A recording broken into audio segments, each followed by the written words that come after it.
Que a graça do Senhor Jesus Cristo, o amor do Pai e a comunhão do Espírito Santo seja com todos nós. Amém. Meus irmãos, ao lermos ou ouvirmos o Evangelho de hoje, certamente um personagem chama a atenção. E ele chama, na verdade, um protagonismo bastante negativo para si. Quem nunca ouviu a expressão, eu preciso ver para crer? Pois é, o autor desse ditado bem popular é o tal do Tomé. E apesar disso, ele ainda acrescenta um pouco mais. Ele diz que se ele não ver e não tocar, ele não creria.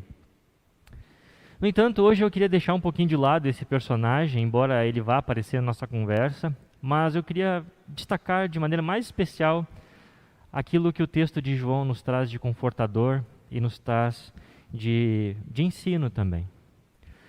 Para começo de história, João se preocupa em nos situar no tempo e no espaço na sua narrativa. Os discípulos estavam reunidos no primeiro dia da semana e estavam com as suas portas trancadas com medo dos líderes judeus.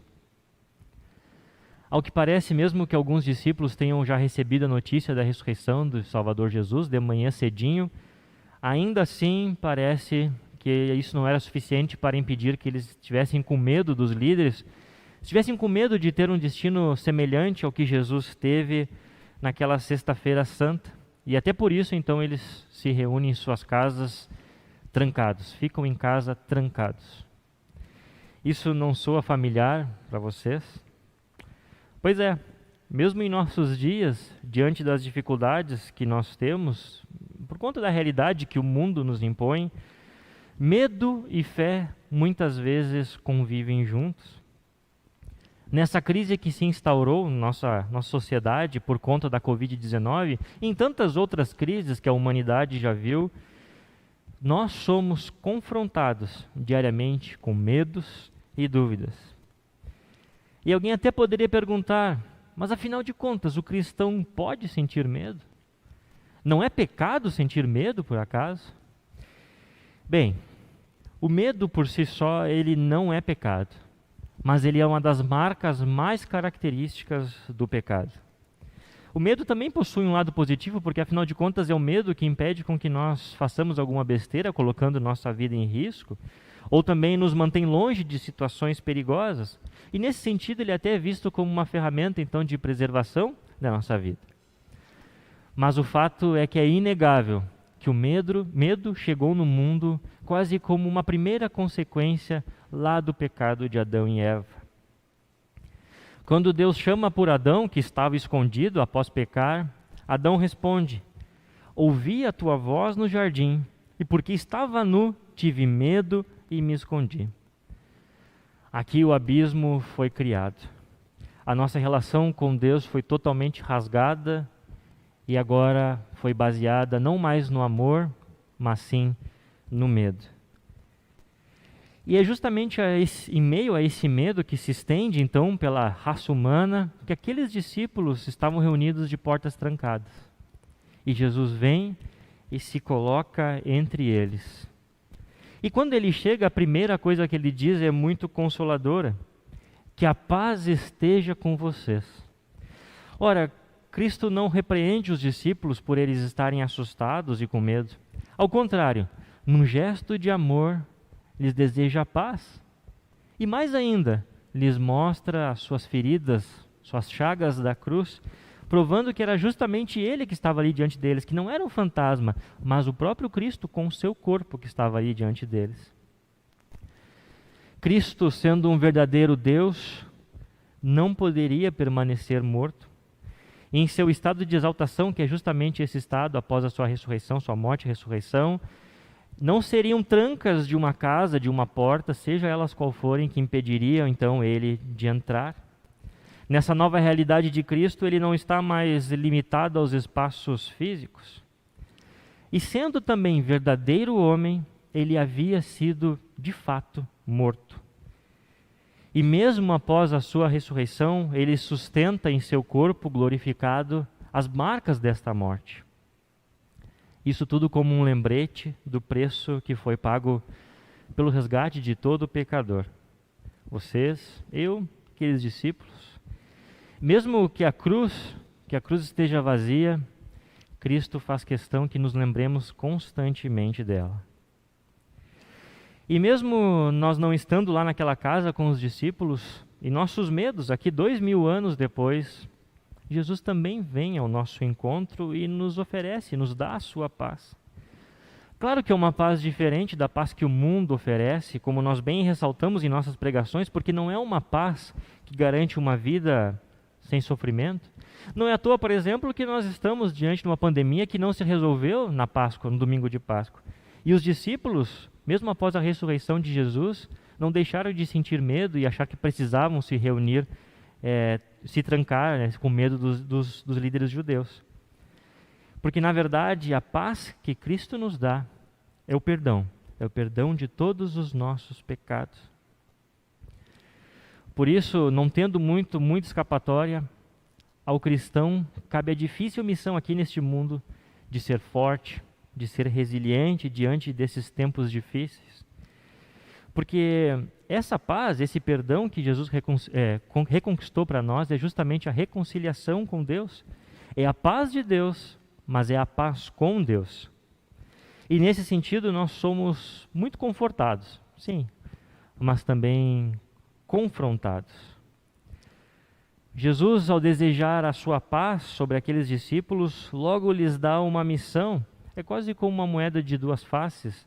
Vocês recebem a paz, mas agora também têm a missão de anunciar essa paz. E ele os envia então para o mundo. E missão que nós vemos os discípulos concluindo ou fazendo lá no texto de Atos, né? Quando o texto fala então que eles pregavam a Páscoa, pregavam o Jesus ressuscitado. E Jesus faz isso de maneira muito significativa, porque ele afirma que assim como ele próprio havia sido enviado pelo Pai, agora ele enviava os discípulos. E não termina por aí. Ao soprar o Espírito Santo sobre os discípulos, como um pré-Pentecostes, ele também dá a missão de perdoar os pecados. Se me permitem, eu gostaria de fazer um parênteses aqui. E antes de falar sobre isso especificamente, gostaria de ressaltar como toda a Trindade é envolvida de maneira linda nesse texto de João. É como se fosse um círculo virtuoso. Ora, o Pai envia o Filho, que assopra o Espírito Santo, que justamente pela obra do Filho nos reconecta ao Pai. Cada pessoa da Trindade possui uma função especial e nenhuma maior do que a outra, mas apesar disso, toda a Trindade está envolvida diretamente na missão de salvar cada um de nós. Bem, assim como aqueles discípulos, nós também somos enviados na missão de Cristo aqui nesse mundo. Missão também que é de dupla face, uma moeda de duas faces. Somos chamados a fazermos uso das bênçãos do perdão, mas também a proclamarmos o perdão. E de fato essa é uma das marcas da Igreja de Cristo. O perdão que nos é concedido diariamente através do nosso arrependimento é o Evangelho na sua maior pureza. Deus não mais se ira conosco, porque a sua sede de justiça foi satisfeita por Cristo.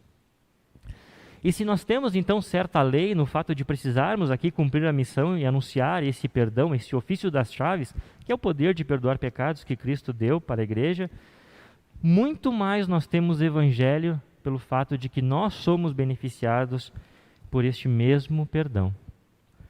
Especialmente em cada culto onde Deus vem e nos perdoa gratuitamente os nossos pecados. E Ele oferece isso de várias maneiras. Confissão e absolvição, que nós fizemos usando o texto bastante significativo. Também através da pregação, quando o pastor aqui também anuncia que os pecados estão perdoados. Através da Santa Ceia. Enfim, Deus é abundante em anunciar o seu perdão. E isso mostra que muito mais nós viemos ao culto para receber aquilo que Cristo nos oferece, e não tanto para dar. Lá naquele dia, naquela casa, Tomé faltou à reunião e não pôde ver Jesus. Então, com uma certa arrogância, ele até afirma: de modo nenhum vou crer se não tocar nos ferimentos de Jesus.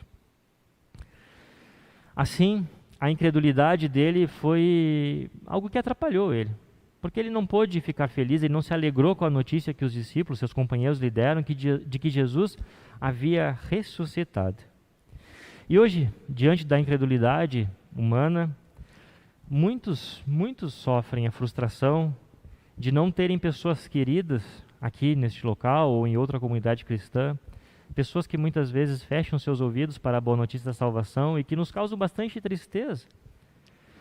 E muitas vezes nós mesmos também temos certa dúvida quando somos confrontados diariamente com as notícias que nós recebemos pela internet, por telejornais, notícias que muitas vezes são trágicas, que nos tornam quase impossíveis de realmente crer que existe um Deus amoroso.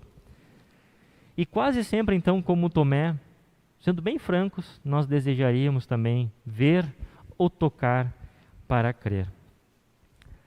Mas diante dessa situação, Jesus é muito claro em sua lei: não seja incrédulo, mas crente. Mas é bom lembrar que Jesus não só dá ordem, mas ele também vem e nos ajuda nisso, ele se mostra, né? Assim como fez aos discípulos. Ainda que como Tomé nós tenhamos então momentos de dúvidas, de incertezas, deixando o mundo nos sufocar diante das pressões, Jesus não desiste de nós. E podem saber também que ele não desiste daqueles que nós gostaríamos, que nós anunciamos o Evangelho. Através do Espírito Santo, ele se coloca ao nosso lado e também nos ajuda nesses nossos temores. E ele mostra que todas essas fraquezas, todas essas dificuldades foram colocadas sobre ele. E as marcas disso estão visíveis em suas mãos, pés e lado. E essas marcas estarão lá por toda a eternidade, onde, quando nós formos para o céu, nós seremos constantemente lembrados do infinito amor que Jesus teve por cada um de nós. São os ferimentos de Cristo que nos reconectam ao Pai e nos dão a paz, resolvem aquilo que lá no Éden havia sido rompido. Por isso, particularmente, eu gosto muito das palavras do profeta Isaías, lá no capítulo 53, versículo 5, e eu convido vocês também para que sempre lembrem com muito carinho dessas palavras, quando o profeta diz assim, se referindo a Jesus, que viria anos depois: o castigo que nos traz a paz estava sobre ele, e pelas suas feridas nós fomos sarados. Que estas feridas de Cristo sempre curem as nossas. Amém. Nos coloquemos de pé. E a paz de Deus, que excede todo entendimento, guardará o vosso coração e a vossa mente em Cristo Jesus. Amém.